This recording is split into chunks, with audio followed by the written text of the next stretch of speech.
Well, the Florida Gators are chiming in on Georgia, Florida, and Jacksonville, and what's going to happen when this game gets. It's got to be moved at some point because of the Jags doing what they're doing. So, good reporting from the Gainesville Sun about what Billy Napier has to say here. I do want to read some of it. He said there's an underlying issue. The underlying issue here is economics. It's very beneficial for both schools to play the game in Jacksonville. So, we've got some things to work through there, but we'll cross the bridge when we get there. He goes on to say there's some history here when the venue is not available. We play home and home, but that's to be determined. One thing I can tell you is it's a phenomenal rivalry. Certainly got a ton of respect for the game, the history that's behind it, where it's located, and where we play at.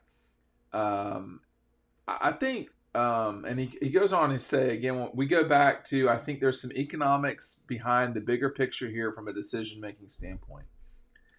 I want to make sure everybody understands the situation in terms of this game. For those of you who do not think $5 million is a lot of money to Georgia and Florida, first of all, you're completely delusional. If you don't think that matters in this rivalry and where they play the game, I don't know what to say. I mean, that's a huge amount of money. It really matters a lot. Let me read further from the Gainesville Sun. Napier said there's a financial benefit to both schools playing in Jacksonville. Of course, we've known that for some time. Florida and Georgia each make more than $4.5 million playing the game in Jacksonville. Made more than $4.5 million in Jacksonville. And so that in 2022, that comes from $3.3 million in gate, so the tickets, and then they both get a $1.25 million appearance fee. The Sun goes on to explain playing the series at home and home would net Georgia and Florida just $1.5 million annually, a $3 million shortfall compared to playing in Jacksonville. Let me do the math for you there. That's $3 million a year minimum right now that they're getting from playing the game in Jacksonville.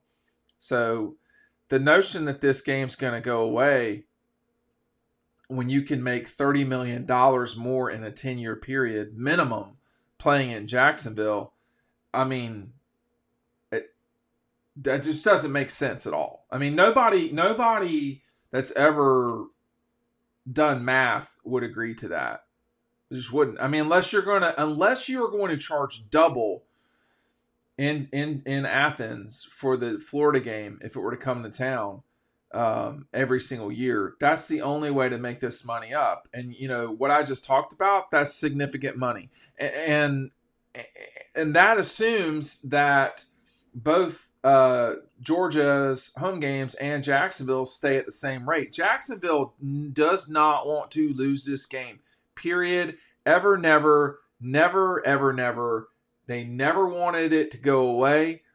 The 2 years that it left, they're not going to want it to be gone the 2 years that it will inevitably leave for the Jags to change things. They simply don't want this game gone. And they will do what they need to do to make it happen. Why? Because in Jacksonville, this thing has a massive economic impact. In Jacksonville, it's about $35 million. For everywhere down there, though, not Duval County, so South Georgia, you're talking about millions of dollars as well on the Georgia side. And, maybe not Kingsland, but St. Mary's, Kingsland, Camden County, all the Golden Isles, the people in their beach houses, all that is a huge thing. Now, don't forget that either. Pick up our 2023 preview. It is out now. You can pick it up down below. That's where the link is. You can also get it at Red Zone. Obviously, our friends at Red Zone. If you get Double Dogs today, the preview edition comes in it. Okay, same packaging. Folks are already getting theirs because I'm mailing them out as it comes in, typically that day. So order now. You may well get it before the weekend. So make it happen. You're missing out if you don't. I think just my reporter sense is that it's becoming pretty clear that everybody is signaling that this game is going to stay in Jacksonville and there's going to probably be more money associated with it over time. And, Florida. I'm going to talk about the Gators more later this week, but they're in a little bit of a tricky situation down there. I mean, neither Georgia nor Florida is really in a bad position in terms of money. I mean, like, money is not a major issue for either school, but Florida's not selling out games. They're not like Georgia. The two fan bases have always had differences, but you really are seeing it now with Georgia and Florida. I mean, Georgia has sold out every game, if I'm not mistaken, since 2011.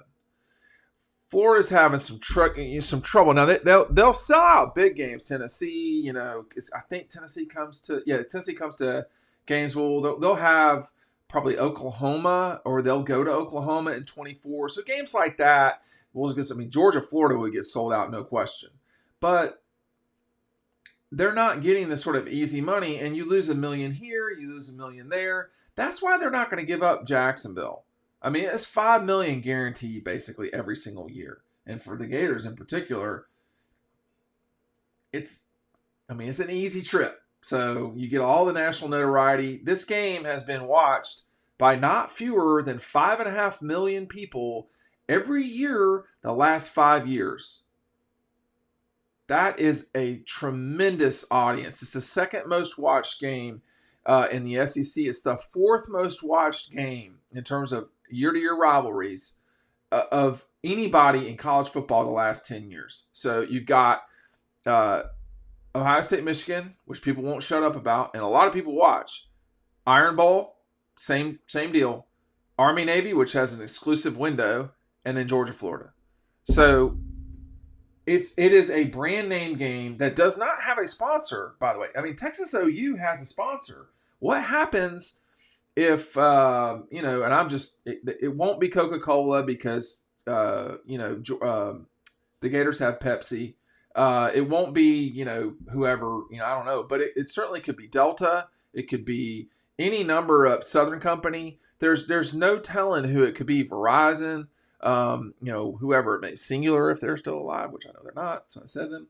But there's no shortage of sponsors that could be it won't be a finance. I doubt very seriously it would be a financial services company because you've got TIAA down there already with the field. But this is a huge audience, it's a huge game, it's a big brand. I think if you think that this game is leaving Jacksonville permanently, you're a little bit naive. I'm just going to tell you like it is. They're not doing the redo of that stadium so the Jags will play more games in London. They're not doing the redo. The city, if I'm not mistaken, the city is help footing the bill. I mean, because this is what we do as idiots in America, is we pay for stadiums, the taxpayers. So they are, if I'm not mistaken, now someone could correct me if I'm wrong, Jacksonville, Duval County is kicking in some of the bill here for what is Jacksonville Municipal Stadium, or was Jacksonville Municipal Stadium not that long ago. I mean, it was called the Gator Bowl for a long, long time, but it was Jacksonville Municipal Stadium and like 10 years ago because they didn't have a sponsor. So I believe Duval County still owns Duval County. City of Jacksonville is the same thing. It's just like Athens-Clarke County. So, I believe they own this facility. So it's going to be not the Jags exclusively kicking in here. They're not doing that. All of this, if you've not been down there since, I don't know, 2016, something like that. Let's just say 2014. Then you've not seen everything they've done around there. They've done quite a bit. It's still a disaster. Don't get me, I'm not going to start on Jacksonville. It's nicer than it was. So, there's a lot still to be done down there, but you can see the hedging from the Gators. You can see, Georgia, the Kirby drumbeat about this game is not as loud as it was. It's still there, but it's not as loud as it was. And, my background, what I have a master's degree in from the University of Georgia is, a lot of it was public finance. And so you understand money. And University of Georgia is obviously literally public financing in terms of all this. They're not going to let this deal go. Anybody that's ever sharpened a pencil and done budgeting knows that $5 million, even if we're only talking about, 3% of a budget, that's still something you can't just let go, because so much of the revenue, I keep saying 5 million, but it's plus 3 million. So much of the revenue is money that you don't really get the ability to maneuver. This is $3 million, basically free money that nobody else gets.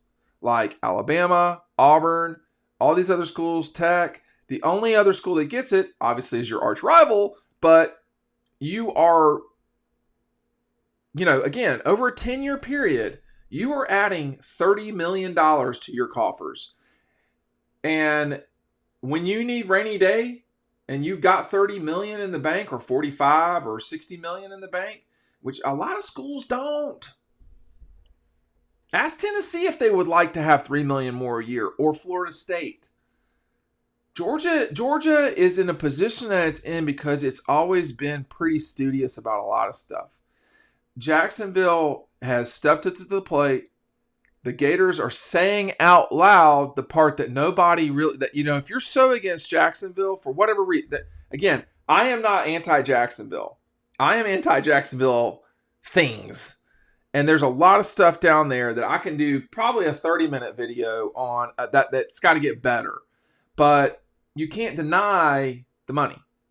And, that money is going to increase over time. I don't think that the two schools will get to the point where in the near future it's $6 million better to play that game there each year. But I do think they can get to the point soon where it's $5 million better per year than not doing it. And I think that's where we're headed, and I think that's what everybody's signaling.